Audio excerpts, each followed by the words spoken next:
নমস্কার।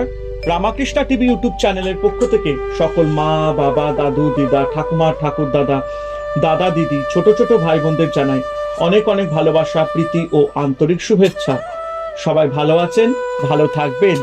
আমি আবারও চলে এসেছি প্রশ্ন উত্তরে কথামৃত সম্পর্কে আলোচনা করতে, এবং একটাই কথা বলবো, রামাকৃষ্ণা টিভি ইউটিউব চ্যানেলকে সাবস্ক্রাইব করবেন এবং শেয়ার করবেন এবং আপনাদের ভালোবাসাটা দিতে থাকবেন। আজকের প্রশ্ন, ভক্তরা প্রশ্ন করছেন অহংকারের মহৌষধ কি? আমি আবারও রিপিট করছি, ভক্তরা আজকে প্রশ্ন করছেন অহংকারের মহৌষধ কি?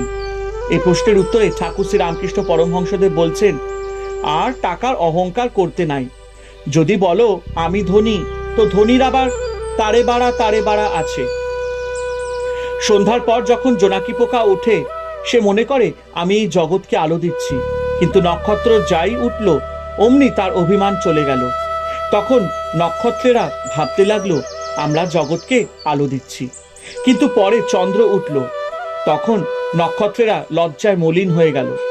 চন্দ্র মনে করলেন আমার আলোতে জগৎ হাসছে, আমি জগৎকে আলো দিচ্ছি। দেখতে দেখতে অরুণ উদয় হলো, সূর্য উঠছেন, চাঁদ মলিন হয়ে গেল। অনেকক্ষণ পরে আর দেখাই গেল না। ধনীরা যদি এইগুলি ভাবে, তাহলে ধনের অহংকার হয় না। জয় ঠাকুর শ্রী রামকৃষ্ণ পরমহংসদেবের জয়।